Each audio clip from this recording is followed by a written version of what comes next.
There are many heroes in our nation's military, some of them winning such prestigious awards as the Medal of Honor, others a little less known and maybe underestimated. Today I'd like to talk about that type. Hi, I'm Sergeant Emick, United States Air Force, and I'd like to talk about one of my brothers-in-arms, Sergeant Gutierrez. Today I'll discuss a little of Sergeant Gutierrez's background history, the actions he took place in, and the impact his actions had. The way you were raised and the values you were taught make someone who they are in their adult years. Sergeant Gutierrez was born in California, Chula Vista. He joined the Air Force after seeing the terrible acts of September 11, 2001. A Fox interview asked him, "Why'd you join?" He stated, "I wanted to fight. Not because I wanted to pay for school, I wanted to fight." Sergeant Gutierrez joined CCT, also known as Combat Control, which is a little career field in the Air Force community. It's basically one of the most hidden and intense training programs in all the Department of Defense. What CCT does is they kind of act as a liaison between the air and the ground forces, so they call in airstrikes. Usually they're embedded with Special Forces. They work alongside of the Green Berets, the Army Green Berets, the Navy SEALs, and they perform many key tasks like calling in airstrikes, like I stated. Basically, I want to show you a picture just to put a face to a name. This is Sergeant Gutierrez with President Barack Obama.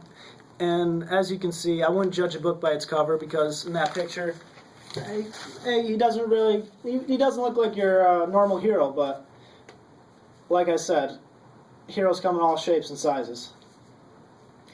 A great quote by a different type of hero stated, "A hero is an ordinary individual who finds the strength to persevere and endure in spite of overwhelming obstacles."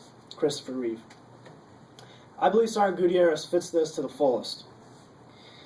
Some of the problems with the Special Forces community is really the airmen, the sailors, the Marines, the soldiers. They don't really get the recognition that they deserve because their missions stay so secret.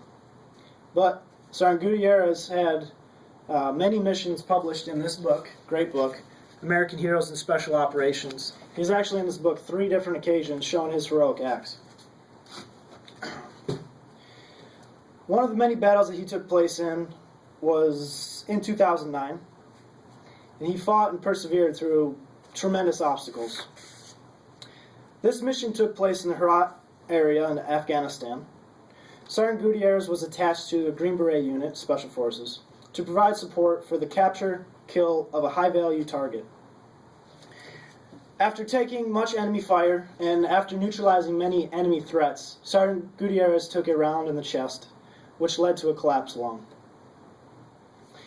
For those of you that don't know, the collapsed lung is a very, very painful and hard task to overcome. Basically, immediate medical assistance is required, and what has to be done is called decompression, which usually is about a needle about yay big, shoved in your chest cavity to release the pressure so you can breathe again. This is a very painful task, and basically this was done so Sergeant Gutierrez could continue the mission and continue to fight to save his brothers in arms. After receiving this injury, he knew he had minutes to live.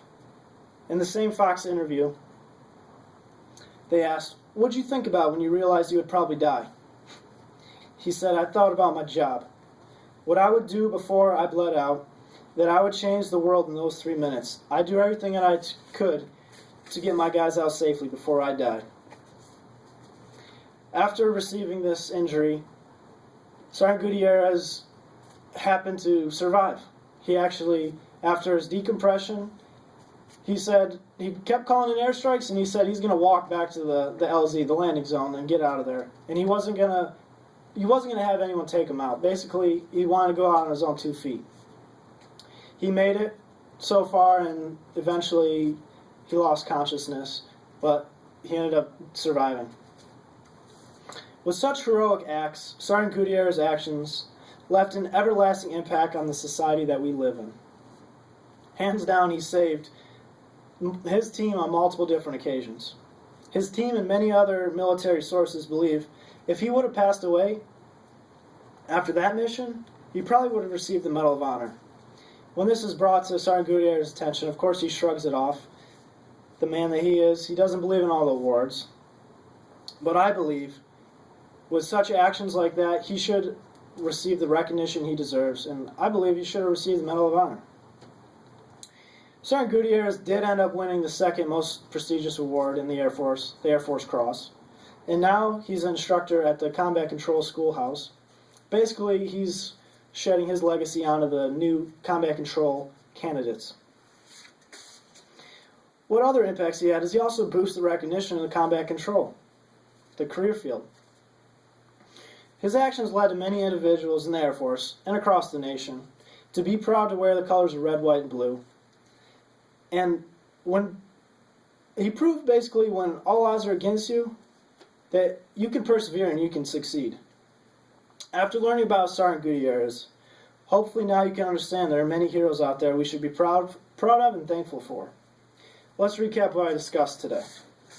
Today I covered a little background history of Sergeant Gutierrez, some heroic missions he took place in, and the impact his actions had.